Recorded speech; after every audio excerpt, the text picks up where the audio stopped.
So if I had a Downsville meeting on Tuesday, I'm not in either building on Tuesday. And if something happens for Roscoe on Wednesday, and I'm not in either building for Roscoe on Wednesday, then that's 2 days out of that whole week I haven't been in either school. And even though I am constantly available through these horrible, evil things, there's a large portion of this area where these don't work.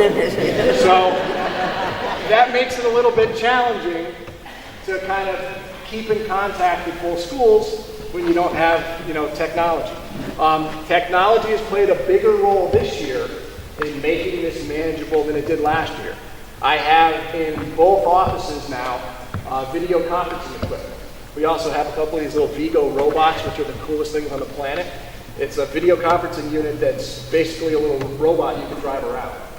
We use them for some of our special ed kids and kids that are home on long-term illnesses, but it allows me to, have an administrative meeting with my folks in Downsville while I'm in my Roscoe office and not have to drive over the hill for those things. So technology plays a big role in making it doable, but the mental factor on the person doing it is the biggest challenge. Being a superintendent is an extremely stressful job. You're dealing with everybody's children.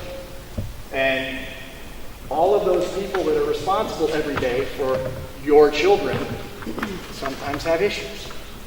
And it's our job to solve all of those issues.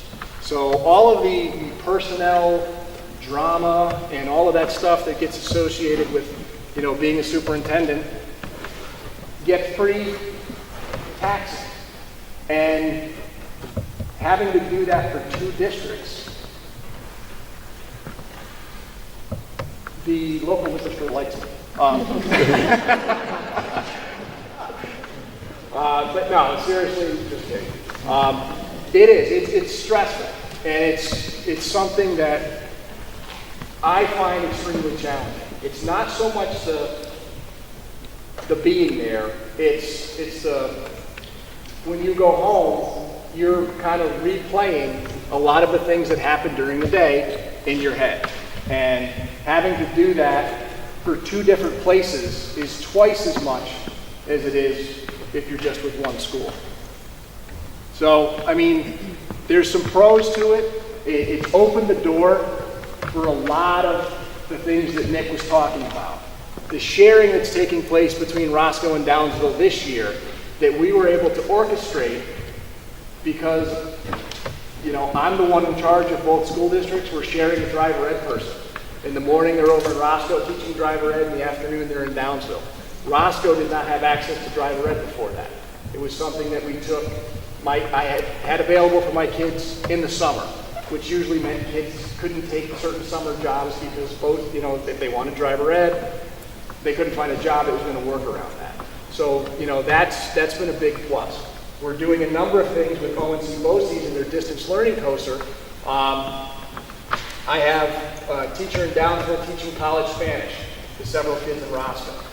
We don't have any other schools into it right now, but that's something that in my 2 schools, I was able to tweak the bell schedules and kind of tweak our school calendars so they were more in line, so we could make a lot of these things work a little bit better between our 2 districts, and we still have the flexibility to make it work, in the larger distance learning coaster. We're sharing physics. My physics teacher in Roscoe is teaching physics for the Downsville students through distance learning, but then once a week travels over the hill to Downsville for the labs. I also have, and this is where the biggest cost savings has really come from, more so than sharing a superintendent, but on the special ed side. In both schools, we had self-contained special ed classrooms. But in your lower elementary schools, you can only have kids within 3 years of each other in the same classroom.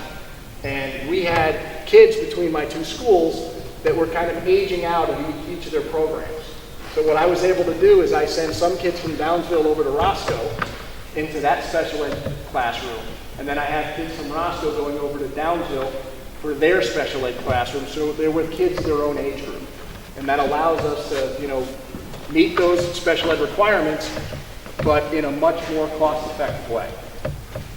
So it's the expanded sharing opportunities that we've been able to kind of go into from the shared superintendent that we're seeing more of a financial savings than actually just sharing me. Trying to think of what else I've been asked about or have talked about since. If I could add your comment, in regards to APR, teacher evaluations, you likely in Roscoe needing to do some of those. We can talk a little about some of the administrative duties that you have a challenge to do, given your responsibility. Right, the APPR thing is really has kind of changed kind of the landscape in small schools in a lot of ways. In my situation, in both Roscoe and Downsville, the way the APPR structure plays out is I'm the appeal person. I'm not one of I have a principal and an assistant principal in both schools. In Roscoe, I have a pre-K-12 principal, and I have another administrator who is my CSE chair, and for all intents and purposes, also like an assistant principal. So they split up all of the discipline responsibilities and all of the teacher evaluation responsibilities. On the Downsville side, I have a pre-K-12 principal, and I also have a guidance administrator who's my guidance director / administrator who kind of acts as like a dean of students. So those two guys split up all of the teacher evaluations and observations and all of the discipline too. So that kind of takes me out of that involvement in the student discipline and involvement in the APPR structure and puts it on those other two school administrators. In Jason's research, another thing that he found is that in the schools that have been able to do this successfully have a strong administrative structure outside of the superintendent to kind of make all of that work. Because when, the superintendent isn't in the building every day, those things that in a small school the superintendent usually plays a role in where they don't in a larger district, like sometimes student discipline, like teacher evaluation, there's stuff in the business office, those things kind of get pushed off onto other folks. I'm not sure if I mentioned it. One of the things that we did in both schools is my principal, assistant principal, and business person get what we call a shared superintendent stipend. So in some of that savings from my salary, what we did is those folks get an annual stipend and it's the way it's structured is as long as we're sharing the superintendent, they get the stipend. So if we stop the share, it goes away. That's why we didn't adjust salaries. We did it on something that was directly tied to the shared superintendency. They get a couple $1,000s a year because all the stuff that I would have been doing being a small school superintendent, that stuff gets delegated out to them. They're the ones that go to all the games, that go to all the community things, that deal with all that day-to-day stuff that I'm no longer dealing with because I can't because I'm not there all the time.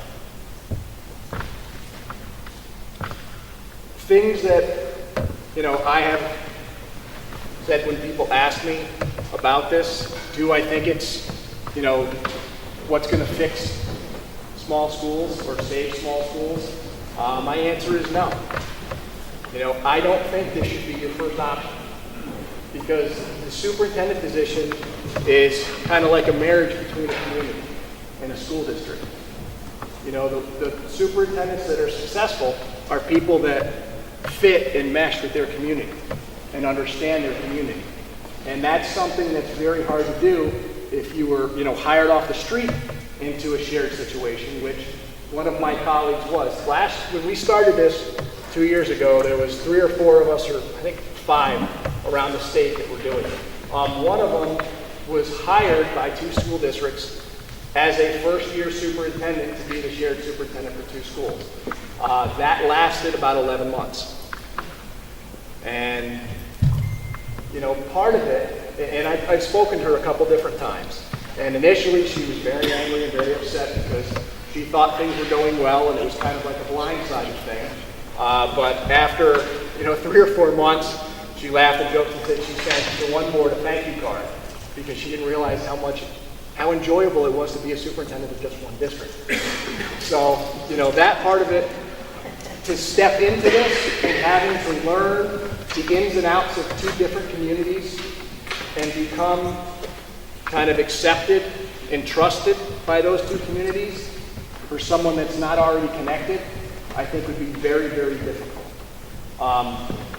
If this is a money-saving thing, if a school is in dire financial straits and this is how they're going to save themselves, it's not going to do it.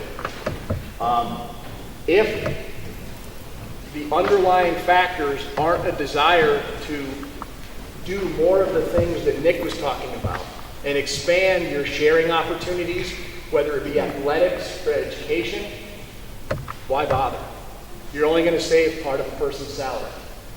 If you're not looking for someone that's going to orchestrate something that's going to bring 2 communities together and expand the educational or athletic opportunities for kids, it's really not going to do much for you. So, the driving factors have to be education. It can't be finances. The other piece of it, and this is kind of based on my own experience and some of what Jason found in his research, is if you don't think you could share something else, for example, athletics, with another community, if you think there's too much drama, too much, there's not going to be give and take, and there's not going to be collaboration, then you really need to think long and hard if you think that you can overcome that with your superintendent.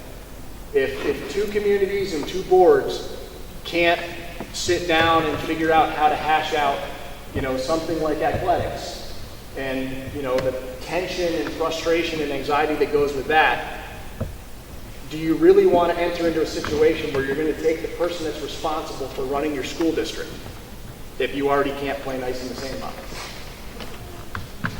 Because I personally think it would be very hard for that to be successful. And I would feel very sorry for the person sitting in my seat if they had 2 boards and 2 communities that couldn't work together, because I see it being very short-lived. Yes? How has it worked out from your standpoint, from what you perceive the job would be to the reality of the job? Much harder. But not necessarily worse, if that makes any sense. I didn't envision myself going back and forth between the buildings as much. I had this vision, well, maybe I'll do 1 week over here and 1 week over there, or a day here, a day there. And I tried those scenarios. And I'm telling you what, from July and August, I was like, whew, I can do this for the next 15, 20 years and retire and be a happy man. And then the first day of school rolled around, and wow. Actually, when teachers started coming back, that's when the reality of it set in. Damn, without the kids and the teachers, this place is pretty fun to be in. That's when the reality of it set in and said, all right, this is going to actually be a lot of work. And part of that was because I had been at Roscoe, I was going into my 4th year. That first year, everything was on, learning the job and all that kind of stuff. And by, 3.5, 4 years, things were kind of running pretty smooth. And I spent the majority of my day in classrooms, all around the school, in the community, putting together all kinds of different grant-funded stuff and doing projects with, everybody under the sun. And it was fun. That I haven't got to yet. And part of the conversations that I've had with the other guys who are doing this is this like being a first-year superintendent? Is the first year going to be crazy as hell, and then it's going to kind of, get better each year? And so far, this year has been easier than last year.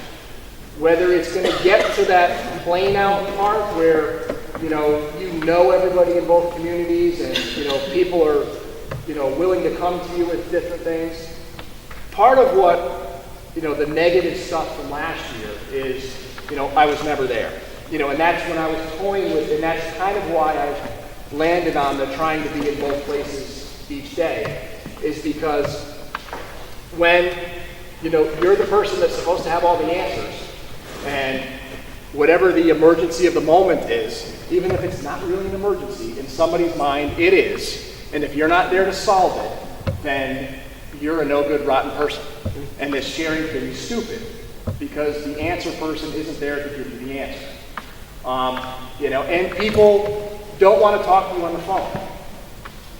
It's been my experience, and then in a small town, in a small community, when somebody's pissed off, most of them don't want to yell at you on the phone. Some do. Some will only yell at you on the phone because then they can hang up and they've said their piece and they don't want to hear what you have to say.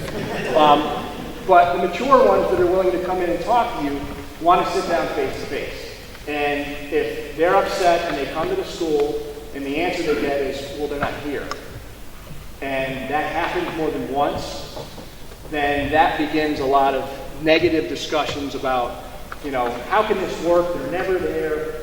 And I experienced that kind of in the beginning of last year when I was trying to 1 week here, 1 week there. So since for the last 6 or 7 months that we've been doing the I go both places every day thing, a lot of that has gone away. When teachers are upset about something, I'm in my office. The Vigo, the little robot thing, I've used that a few times where they can come in, because there's one in both main offices. So I can drive it into my office and they can, yell at a little white box with my face on the screen. And that, kind of gives them the relief that they're looking for, but it's not me physically sitting in the chair. So that has helped get rid of some of that. But yeah, the hardest thing is actually the wear and tear on me going back and forth and trying to be in 2 places at once. Because, I want to give 110% to both districts because that's what they expect. And, that's what's hard for me is because I don't look at it as, if I'm in Roscoe and there's something going on in Downville, it's not like, well, I'm not dealing with that now, I'll get it when I come back over. It's, I need to figure out a way to deal with whatever's going on in one place and devote the time and energy and attention that the other place needs to. So, in the conversations that I've had, the board seems to like it, the community seems to like it, or at least accept it, but I'm the one that's on the fence on whether I like it. Professionally, every day is 2 days. So last year was 2 years of experience being superintendent, because it's 2 boards of education, it's 2 teachers' contracts, it's 2 support contracts, it's 2, in some cases, dynamically different communities that have dynamically different priorities. Everything is times 2. The only thing in common is me. And trying to balance that and not have it all fall apart sometimes is fun and sometimes is a nightmare. Yeah. Have you thought about whether it would be better to have the superintendents stay put and have the next level down, people under you sort of move about? And you thought about whether it's too much wear and tear back and forth, or you were a whole place, but you had a whole group of people coming and going and I think the more people moving, the harder it becomes, and kind of the way that when, on the Roscoe side, because there was, a financial aspect that was kind of the conversation starter, I was kind of taking one for the team, so to speak, in doing this, because it did play a big role that first year in, a small school budget. With the tax cap and all of the other stuff now with these government efficiency plans, everything that we've been doing factor into that, that 1%. In Roscoe, $40,000 is a percent on my levy. So the $50,000 that we saved that first year made it so I didn't have to cut a teacher. So, you know, that trying to move other stuff, kind of like Nick talked about a little bit, it's a lot easier to move a person, like one person, than it is, you know, kids. You know, when we share a teacher, it's a lot easier than trucking kids over to one school for a shared class. It's easier to move the teacher. And in my opinion, I think it's easier just to move one person than trying to move your whole administration. I have a couple of questions. How far is Roscoe from Downsville? We are, yes, how far are the two districts apart? It takes 18 minutes. It's roughly 16 miles, but if you've ever traveled on Route 206 between Roscoe and Downsville, there's this hump in the way. The Continental Divide, isn't it? Yes, it is. And it's a weather divide too, which And what's your enrollment between the two school districts? it's fluctuated a little bit, not a lot. They're both around 300. Downsville's was 300, now we're 285. Roscoe was 275, now we're 298. Also, how does that work for the sports team? How do they decide where is the game and the practices? Do they travel? Do you have a home base, or do they share? And how does that work? The fact that the two districts were able to kind of figure that out before we even started talking about the shared superintendency was one of the reasons I agreed to do it. Because that's the political nightmare that I've lived with since I've been in Roscoe, when I was a student in Roscoe, and with some of the other schools in Sullivan County that have tried to share stuff. Sharing sports is the biggest cluster That's why I'm that asking. any school administrators ever have to deal with. Because, you know, we're talking about mascots, we're talking about community identity, which is why merging is such a complicated process and thing that's kind of frowned upon. The way it's structured right now between Roscoe and Downsville, and the reason it's structured this way is because of the merger that Roscoe had with Livingston Manor that fell apart. Roscoe has always looked at sharing sports as wanting to provide age-appropriate opportunities for all kids. And what that means is we wanted to have a modified, a JV, and a varsity. So our 7th and 8th grade kids were playing on a modified team against other 7th and 8th grade kids. And our JV kids were playing with other kids of that ability level. Because what happens in small schools, and it's probably happening in your schools, because I know right now, because we're not merged for basketball, that the conversations are taking place in both Roscoe and Downsville are, do we have enough kids? And when the answer is no, what's happening is we're testing kids up. We have kids in 7th grade, 8th grade. We may have a varsity basketball team that's made up of all kids from 7th to 12th grade. And you have a little, you know, and in basketball, it's not as big of a deal as it is in soccer and football, you know, in contact sports. But you put a 7th grader on a varsity football team against a 12th grader who's 265 pounds, you know, this little kid is going to get crushed.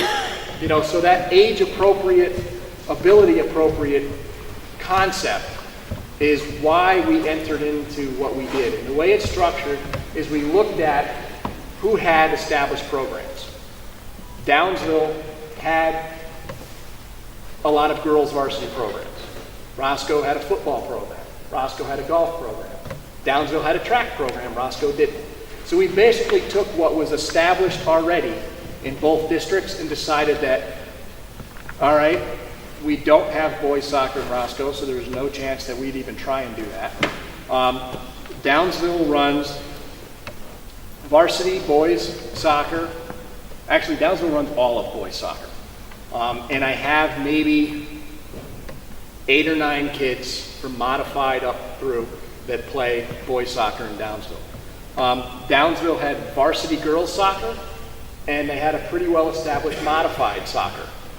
Roscoe basically would push together a bunch of kids to have a JV. So Roscoe's running the JV. Football, all of football is running at Roscoe because Downsville doesn't have a football field and Downsville didn't have the equipment. So any kids go over, and if it's a Roscoe program, we use Roscoe uniforms, it's Roscoe Blue Devils. If it's a Downsville program, it's Downsville Eagles using Downsville uniforms. So we didn't spend any additional money to change names and uniforms, and we avoided, because with Livingston Manor, when we decided to go into that whole big, we're gonna merge everything thing, we brought the student bodies together and the communities together, and there was committee meetings and all this stuff to come up with a new name, and then it fell apart. So we decided to avoid that and just, because that's where a lot of the drama came from. What's happening to the Blue Devils? What's happening to the Wildcats? We'll be the Devil Cats. Well, what the hell is a Devil Cat? Who knows what I'm saying? Right. So, you know, it became a big issue. So by doing it the way that we did, we eliminated a lot of that drama, but don't get me wrong, it's not without issues. There's parents on both sides that think it's stupid. Why can't we just be the way we were? Because, and part of it is because the two different leagues, two different section thing. If it's a Roscoe team, it's playing in Section 9 in the Orange County Scholastic Athletic League, which means we're going to Chester, we're going to Sullivan West, we're going to Eldred, which there's a highway so you can get there faster, and there's McDonald's and Burger King and all kinds of places to stop and eat, which a lot of the Downsville parents like, because now when they go to an away game, it's like an event, and the whole family, they go out to dinner. What I've heard from the Roscoe parents is, where the hell do you know where the hell Hunter Tannersville is? Do you know how far away that is? We were on a bus for like 4 hours. And there's no place to eat. There's no cell service. If you don't get gas before you go, you're going to die on the side of the road. So the biggest complaints are they don't like, but they still go to the games and they go to support their kids. The kids in all of these scenarios, since I've been a superintendent, Roscoe, Manor, wherever, the kids don't care. They just want to play. You know, a lot of the drama comes from the adults. And I've had so many community meetings where I've had kids stand up and basically say, why do adults have to keep screwing this stuff up?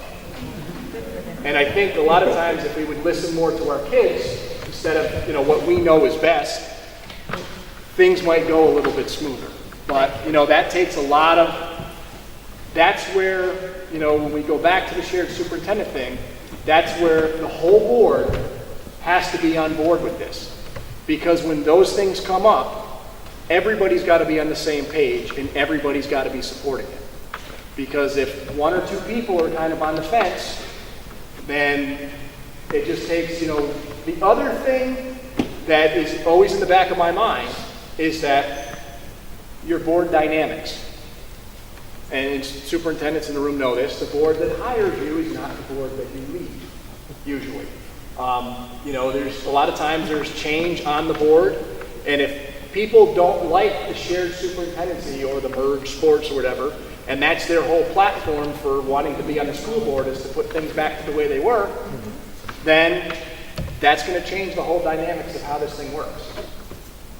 So, you know, you need to have 5 people that support it 100%, or it's going to be really tough for the person doing it, and it's going to be really tough for the boards, because if your board meetings are like mine, they don't have this many people at, you know, unless there's something that's pissing people off. And then we can fill the room. But if everybody's happy, sometimes you don't have anybody at your board meetings, which are a bad thing sometimes too. Yeah. As you said, that one of the main reasons to share services, academically, the teachers on the regions level and the high school groups, how are the things that you're sharing? How does that work out? You know, if you have a math teacher or a physics teacher, you have to back and forth. They're not having to support when they're back to school or during lunch or during study hall to be able to get healthy students. How over the years has that worked out? Sure. Over the years, I can't really say because we're only in year 2. Physics, we just started sharing this year. On the Spanish side, what we did because Spanish we shared last year too. I still have a Spanish teacher in Roscoe, but my Spanish teacher in Roscoe wasn't able to deliver college Spanish. She didn't have the connection and the accreditation from a college to be able to offer it.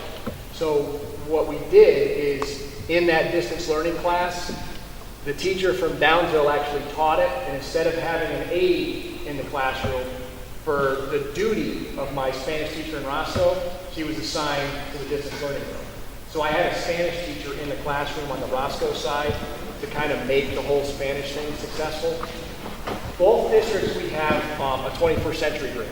So we have academic and enrichment after-school programs right now in both Roscoe and Downsville that have teachers that are after school every day for an hour.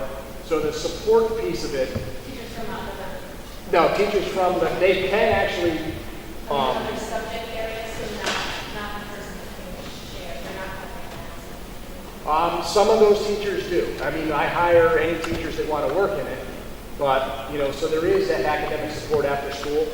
But as far as like any kind of long-range statistics, we're only in year 2, so I don't have a lot of data on, you know, the teacher side of it. But I will say that the teachers, when we've looked at sharing, we've done it with strong, successful teachers. You know, it's not something we've taken a new teacher or an inexperienced teacher or a struggling teacher and said, hey, let's share this. You know, we're taking our rock stars and saying, hey, you know, you're doing a fantastic job. You know, would you want to do this? And they kind of jumped on board. We talked a lot about sharing Talk a lot. the sports teams and the logistics and you having to move around.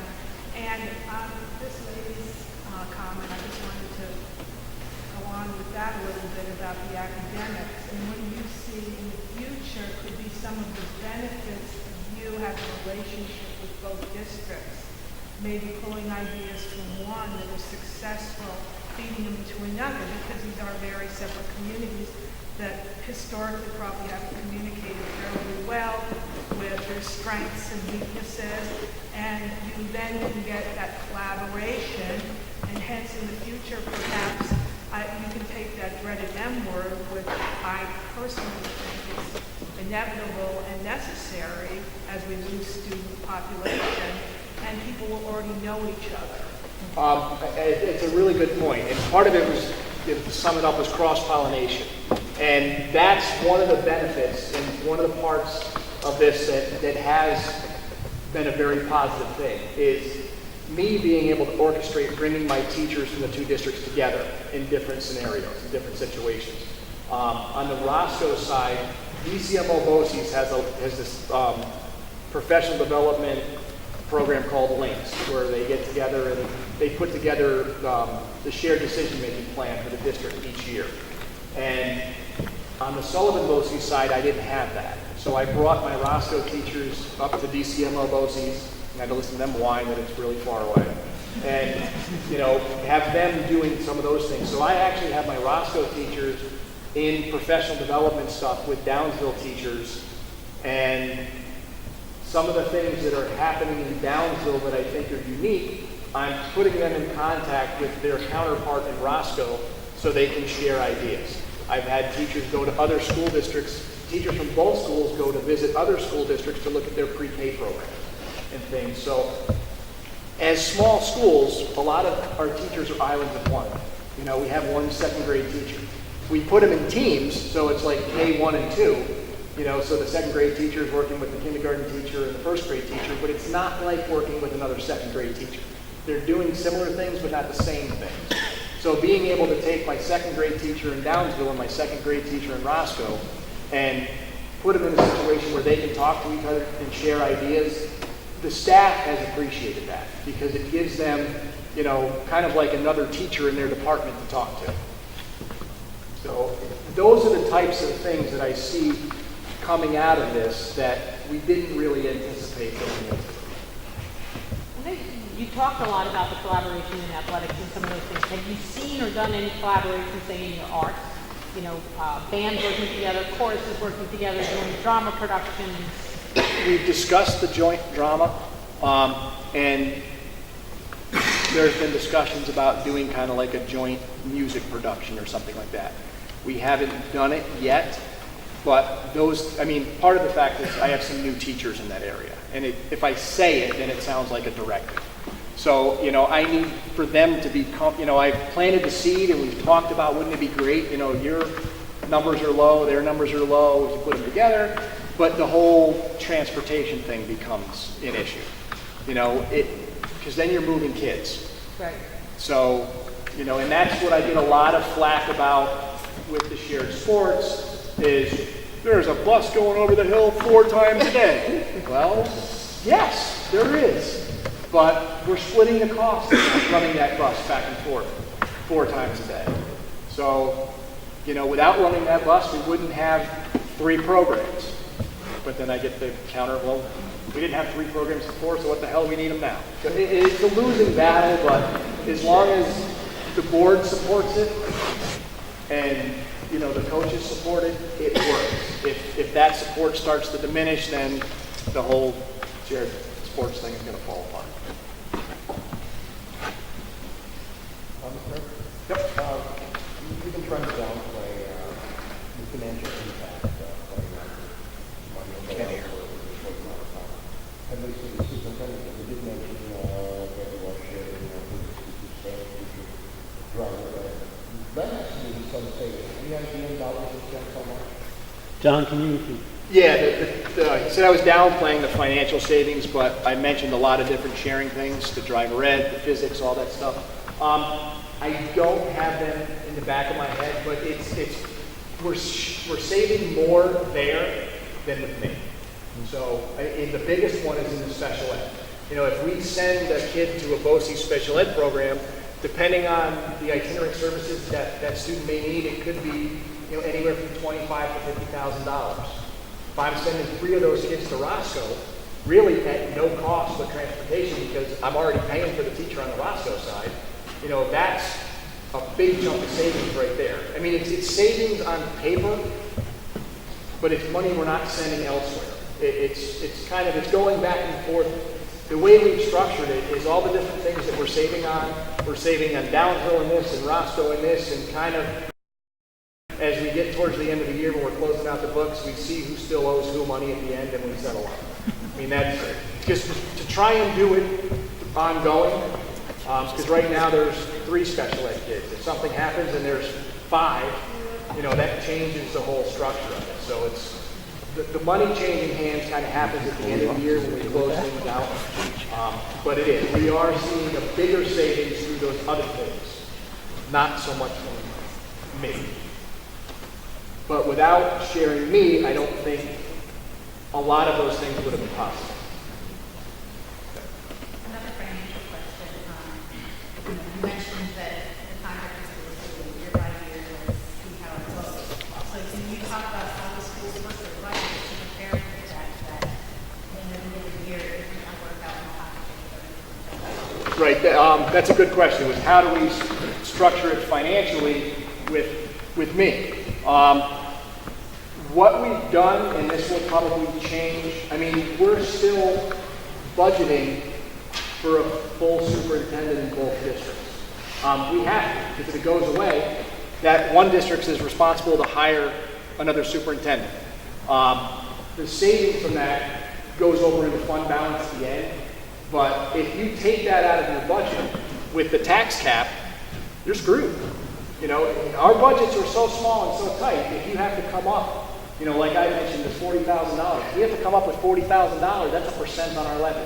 That's half of the tax cap we're struggling to go under. And when you look at healthcare and all that other stuff, every year we're already at like 4% trying to figure out how the heck we're going to get it to 2.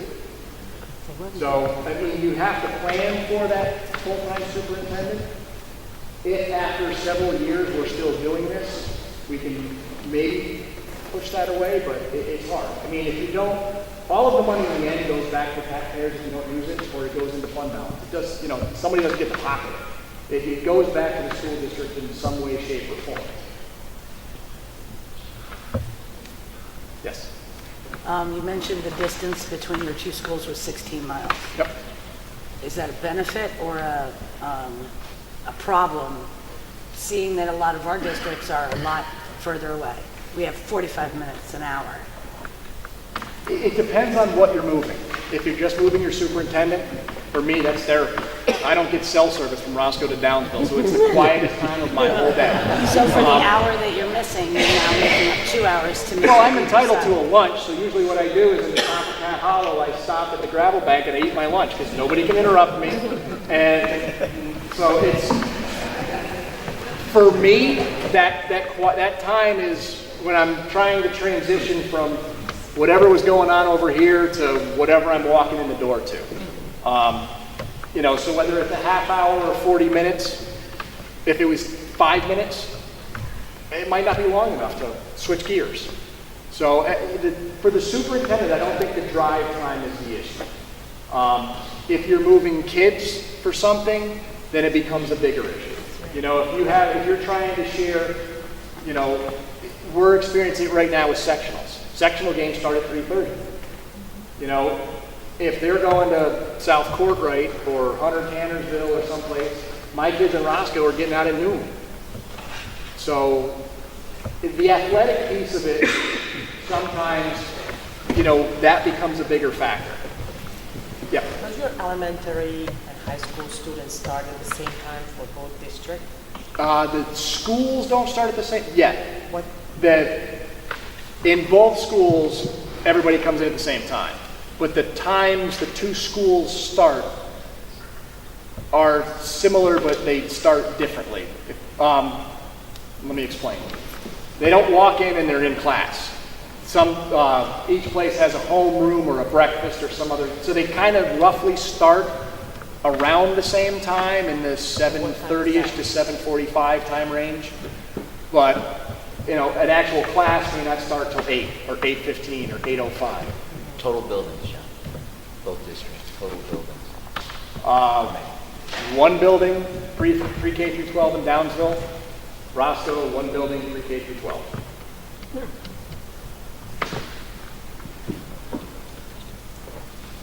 Are your teachers currently coming together for conference days and things like that to collaborate? We haven't yet because, and partially because the split between the BOCES, each BOCES tries to align their calendars. So most of the conference days on the Downsville side coincide with the DCMO. The rest of the schools in that BOCES. In Roscoe, they coincide with the Sullivan BOCES, and the two BOCES calendars don't line up. On DCMO side, they have a midwinter break. Sullivan County, they don't. So that February week off, we don't have that on that side of the hill, so I work in Downsville that week, because they're off. And one other piece of it that I didn't think was going to be that big of a deal, but was, and we kind of alluded to it over here, is the hill between us is a continental divide when it comes to weather. So I took a lot of flack if we had a snow day in one district and not in the other. Because people couldn't understand that we're in two totally different climates. I mean, I would watch the thermometer in my car, coming from my house in Livingston Manor, it could be 15. I hit Roscoe, it's 40, and I get to the top of Cat Hollow and it's back to 15. So, and it's been the opposite. Sometimes it's warmer in Downsville than it is in Roscoe. But last year, I used up all of my snow days in Roscoe and had to take a day back from vacation. And in Downsville, I had 3 days to get back. So it was, and if I closed one school and didn't close the other, and everybody thought it snowed the same every place, then I care more about the kids over in that school because I'm closing it so everybody's safe. And so it's, you laugh, but this is the stuff that pisses people off. Yep.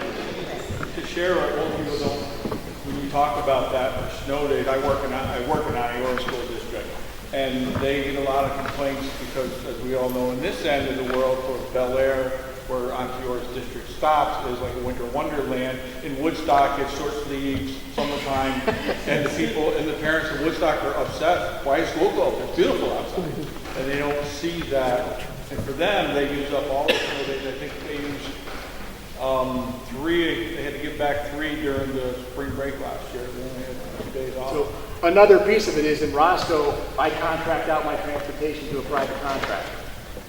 In Downsville, we own our own buses, and all of those buses have those cool little automatic chains. So, that little dusting of snow that makes it really slippery, if your bus has the chains, you can still have school. You don't have, or you have a delay. Where on the other side of the hill, my private contractor's like, it's snowing, I'm not putting my buses on. So it's, even though I do have the ultimate say, if my contractor's saying, I don't think we should put the buses on the road, and I make him, and something happens, then I'm the idiot. It's my manager. So, you know, that plays a role in it too. Yeah. Question. You spoke about the community and the students and how they reacted to all this. How did the staff at each of the schools respond?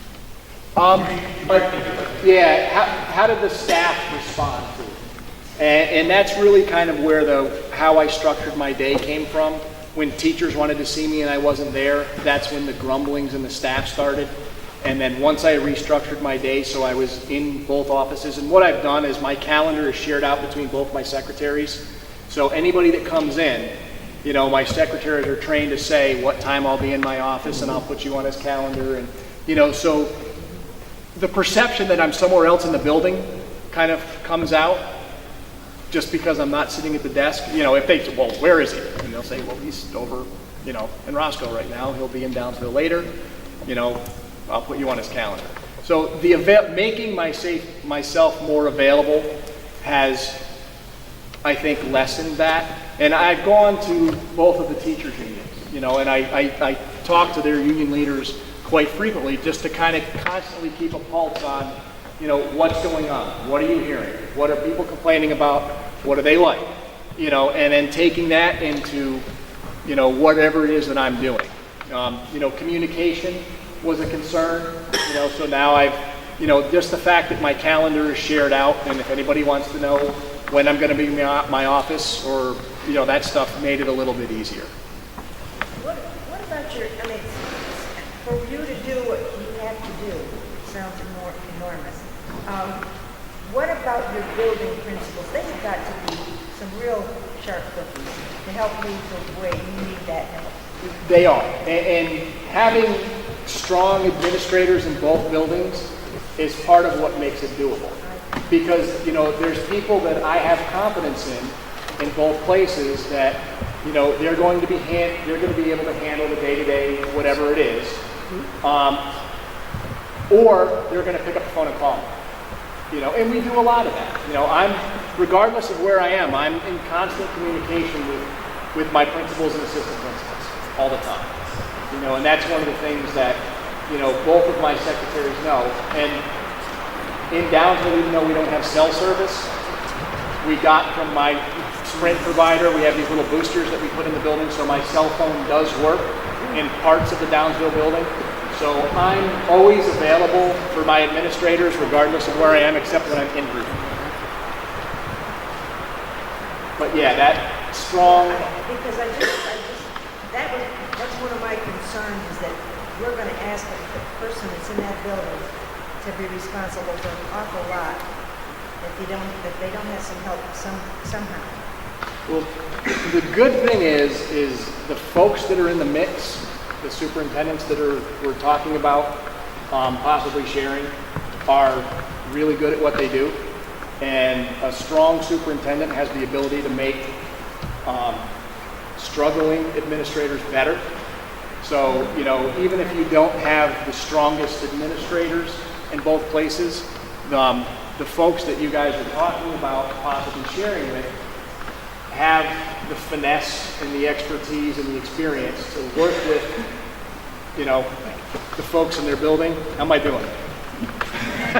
How am I doing, Pat? But no, and that goes back to what I initially talked about. What's made this work is people that are well established and doing well in one district already. You know, you're not going to take somebody who's struggling and put them in charge of 2 schools. You're going to take somebody who's doing a hell of a good job and try and replicate that, you know, in the other school district. Didn't you say that the 2 schools that you work with, there's a principal and an assistant principal in each of the schools? So Yes. really you have 2 principals in each of your schools. But that was something that was in place before we started doing this too. So it's not something we brought on. People were in different roles. We've kind of tailored the roles and the responsibilities of the people, you know, since we've gone into this, but the positions were there and the people were there. It's just, you know, what I work on them with. And what we've kind of moved from one person to the other is their kind of realm of responsibility. But that is one of the key things, having that additional support, you know, in both districts to make it work. Question. So you were talking about like sharing teachers between the two districts, or sharing services, and you were talking about sharing like the money, and that just got worked out with checkbook at the end of the year. How does it work with teacher contracts? Are teachers going between two different districts? Do they like change? No, the teachers remain employees of whatever district. Like my physics teacher is a Roscoe employee, paid by Roscoe. It's basically Downsville paying Roscoe for a portion of a person's day. You know, if we have a 9-period day, 1/9 of whatever their salary might be is what changes hands and how we figure that out. Any more questions for Mr. Evans? Thank you very much, John.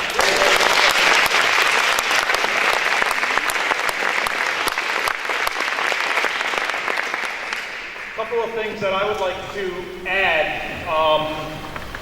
First off, as we have this discussion regarding shared services, the Margaretville Central School Board is actively searching for our own superintendent, and that is a discussion that is running parallel to the possibility of shared services. And the reason why we're doing this is if in fact we have this discussion of shared services and we get the overwhelming vibe from the community that it's not really what they want to see for Margaretville, or that they don't feel it's going to work, or the board feels it's not going to work, and this discussion takes 5 or 6 months, that puts us 5 or 6 months behind doing a search for a superintendent that will be a permanent fixture for Margaretville. So we are actively having a search through BOCES for a superintendent, as well as having these discussions amongst the school districts that are interested. On the Margaretville website, the Margaretville Central School website, there will be a link to the video tonight, so anybody that is here can tell people that weren't able to make it that the video is available on the website. Within a couple of days, there will be a link to a survey on our website. And that survey has 19 questions? Yeah. Approximately 19 questions on the survey. I would encourage everybody here to go and link to that survey and answer the questions on it. It is basically based on different levels of shared services and how comfortable you are with sharing each one of those. Terry, you mean every resident of the Margaretville Central School District. You don't want the opinions of other people on you. Did we make that so that we could actually have it so that they could tell what district they were from? And we're going to have to, because that's the intent of this was that Margaretville would get some feedback, because they're the ones that need the superintendent. But I would like it to be available to all districts. Well, that's what I say, but we should be able to differentiate that because... Right. So you could just make that one of the questions. We had some things that were, because we also asked for a student, a parent, a teacher. So you Correct. just need a qualifier. You just need a qualifier for the district. So that would be for everybody. And you're all welcome to visit the Margaretville's webpage. We won't crash it, will we? Okay. So I encourage everybody to do that. I encourage people to get the word out. I mean, John had a lot of information. He talked about some of the pros, some of the cons, and everything else. What else was I going to mention, Nick? What else did you tell me I had to say? You want me to thank everyone for coming. That's right. I do thank everybody for coming tonight. Such a gorgeous evening. You can hear the rain pattering off the roof. This is not a discussion that will end here this evening. This is a discussion that will go on amongst the boards for a period of time. There are some questions that the boards need to iron out, some discussions that the boards need to have. Of course, these will all be public discussions, unless we're talking contracts, which will be in executive sessions. but all of our discussions with boards will be in open forum. We've got absolutely no reason not to want the community to understand exactly what we're doing and what we're looking for. And we're looking for the community's response and support in what we do. So again, I thank everybody for coming this evening. Stay dry going outside. Sounds pretty miserable. And have a good evening.